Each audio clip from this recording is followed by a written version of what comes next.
And we are back. Thank you all so much for your patience. We've got our final game of the group stage setting, and once again, it's on River Drift. Of course, we're on River Drift again. Both of these two have shown some good base building combos, have some good strategies at play, so I'm curious to see how Polly and Professor Pie are going to clash. Opening up with a really strong play on both ends. Hype, Manta Storm, and Captain, both very good offensively and defensively. This Cuttlefish isn't the most aggressive, but it's going to be really hard for Pie to kind of break through it, and potentially can just secure some nice defense too. Really defensive. Ooh! Ooh, the catch on the fry! Alright, that is a huge play for Polly. Well, Pie essentially has a little bit more base to work with here. He does not have a way to push right now, and he's going to need to spend a turn making probably an unoptimized play to get a special piece that benefits him down the road. Where Polly now has a special block that has no opposition. If I were Polly, I genuinely would want to just get a special right now, so I could just go in and do more damage. Oh, but there we go. We've actually got a pretty decent Tri-Slosher in there that is going to allow Pie to go in with something down the road sooner than later.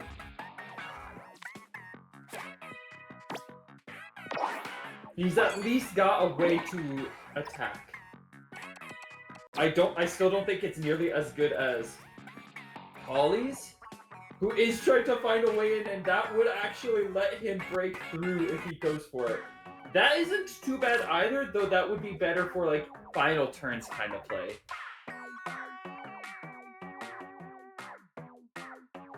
If he had the splatter color screen that he could immediately combo special with, the splatter color would be excellent. Ooh, both getting their break in.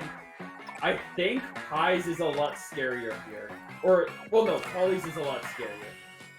But we're just going for a very, very safe Slosher instead. I guess did not have anything really to do to break through. And yeah, that Tentatek not really doing anything yet. I guess there's like a, what's it called? The charger that could have been useful there, but we're gonna have to settle for the Splat Bomb.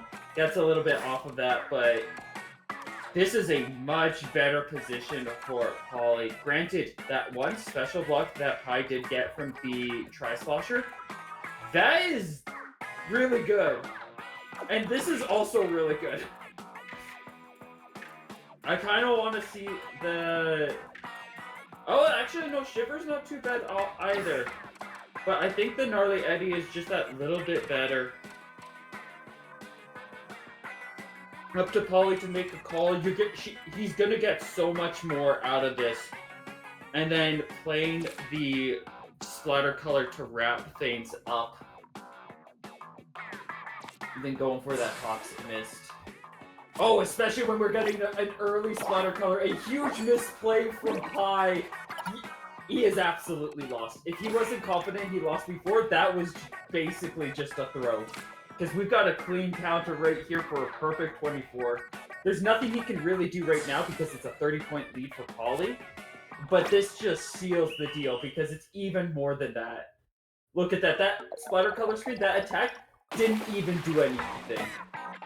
36-point lead for Polly. A phenomenal biggest bird kind of. Those are the big bird kind of plays that you want to see from Polly. Starting off very, very strong here.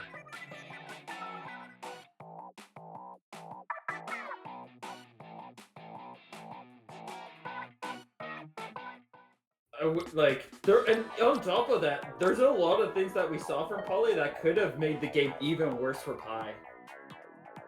Like, that was genuinely an incredible, like, first game for us to see Polly open up with against Professor Pie.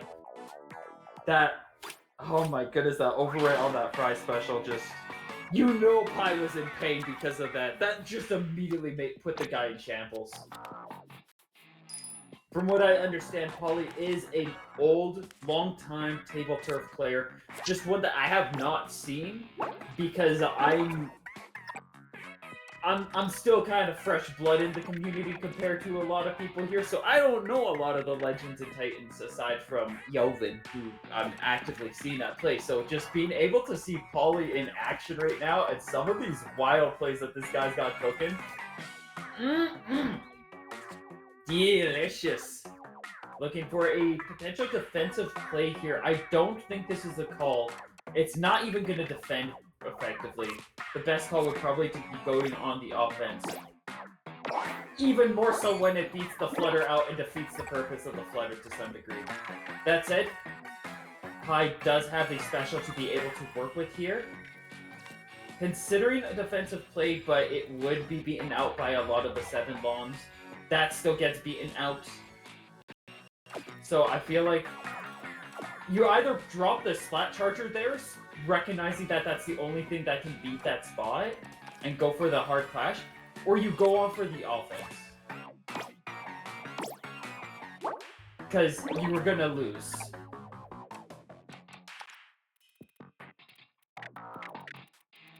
Looking for a different play. The Rapid Blaster would get special there, but it also grants Pie his special. Looks like Polly's kind of running out of good plays here. Tries to block out with the point sensor, but Polly manages to break through with the Splat Charger. We're gonna get...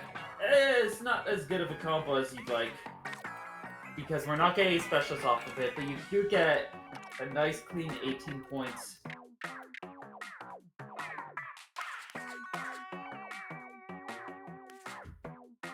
Which, to be actually completely fair, I would kind of want to do, recognizing how it wouldn't be too hard for Pie to just have a card that can take up that spot. That's a terrible play. You might have some base combo that can play off of that Marina. Just take the complete kill.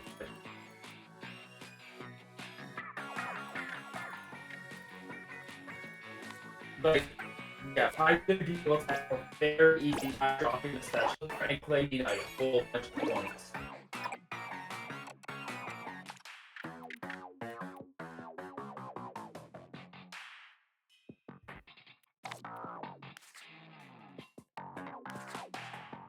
Going to go for the depth dualism.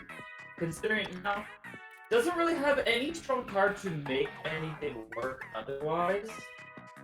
As a 5, I would actually go for the vertical there, just so you have a better features forward.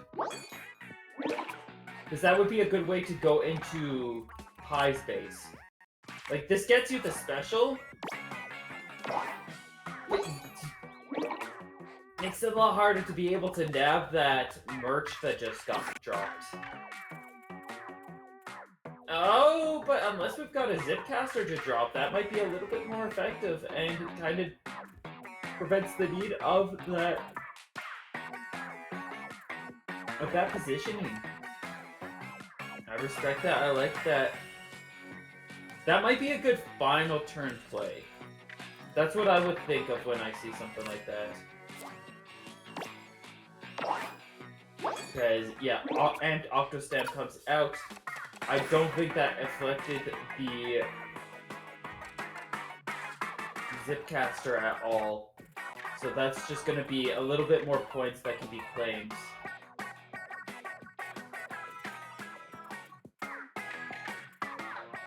Looking to do this and hold out for the final 312, which is the Kraken Royale. Drop this out, pass, and the Kraken Royale, it's respectable. We do have, in that base corner there, that is actually some good turf to be able to work with. Making the call to pass, we have a 17-point lead. Pie has enough special to drop something now and on the next turn, though. Which means that he has a lot of room to be able to turn things around and bring things back. So it really depends on what Pie's next play is, and what kind of space Polly can find for this Kraken. Honestly, probably would have been better to pass that last turn.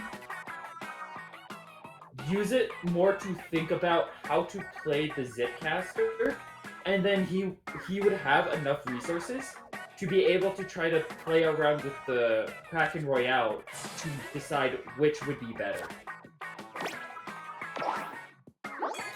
So if he ends up losing, that's why. That is a really good spot, though. That is a very good spot. That's definitely his best position. And it's going to be pretty hard to beat that out with a Trizuka. But is Pi able to do that? He is not. He's 1 point away. So that is game 2 going to Polly. Meaning that he has definitely won in this best of 3. But this is a first of 3, so we're not fully done yet. There's still one more game for the two to be doing. And let's see where we go. Looks like we're going to be going to the same map. I can't... It's going to take me a while to settle in on me, like, actually really liking this stage. Because I thought this stage was so stupid at first. I looked at it, I'm like, why? Why is this even a thing? It's just dumber X marks the garden. But then you play it and you realize, oh no, it's like if there was balance changes to the Tableturf maps. This is quite literally them doing rebalancing for X marks the garden. It's just better X marks the garden in every way. Because it's so much harder to get those wall-offs. You get all those sections that you get from X marks, but because the points are just so far back, it's so much more difficult. And leads to a lot more interesting play. Like, look at this map. You could never... It's so hard to get stuff like this in X marks.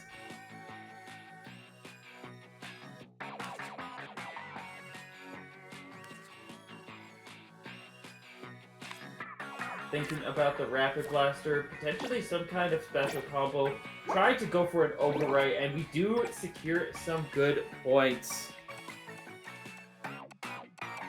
But, yeah, Polly's got to play one of those. You can't hold on to them. I know it hurts. This is one of those oof moments.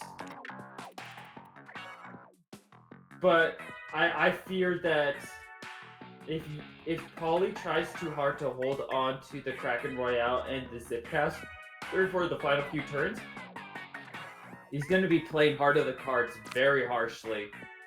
And it can potentially lead Pi to have a lot of opportunities to capitalize upon.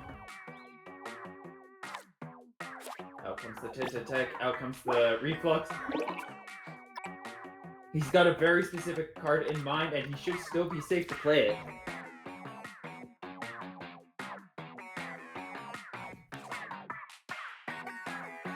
Mr. Coco is a decent card, but let's see, what does it combo with? I don't think it really combos with anything at this point. It's just going to be kind of a card that he holds on to. The charger is there. But yeah, we're finally to the point where it's getting considered again. Chooses to go for the Coco. Looking at these cards, I don't think we have anything anymore that Coco can really benefit with, so he is just taking up space. Very unfortunate for the man, considering how cool and impactful he generally is. How lovely of a guy Mr. Coco is. And looks like Polly is going to commit to the bit. Really determined to make these 2-3-12s be played at the end. As I mean, at this point, he might as well start passing the other cards that aren't relevant, because he just dropped Mr. Coco. Potentially feeling like it wasn't worth trying to go for any specific base combo. Oh, we do get a base combo here. There's a very perfectly designed spot based on that Mr. Coco placement for this Rapid Blaster. And he's just gonna eat that one up. Gets 9 more points. Pi ended up choosing to pass. The Wiper kind of fits in a couple of spots. Which one he prefers is entirely his choice. That one down there would grant him 2 special, gives Pi 1 unfortunately, but does mean that that special is a lot harder to utilize. This is a good one. It's gonna do a little bit of decent defense. As Pi's got one good spot to really break in. That I feel like the Wiper might have actually been some decent work there. That one doesn't even grant the special, which means that...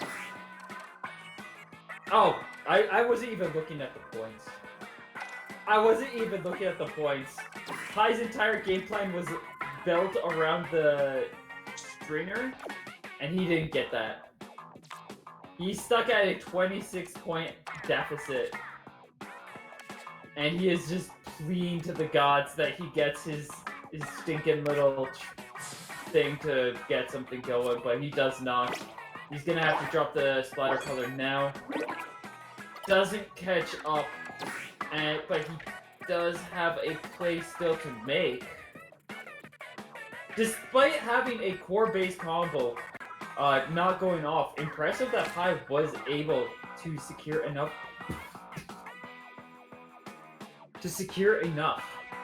special to get his 2-3-12s out. But this is a really strong Kraken Royale. I don't think that Zipcaster is going to do enough damage.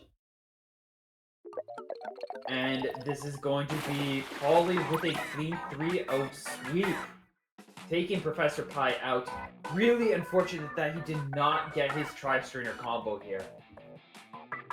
Because this could have been a different game, potentially, if he managed to get his hands on that.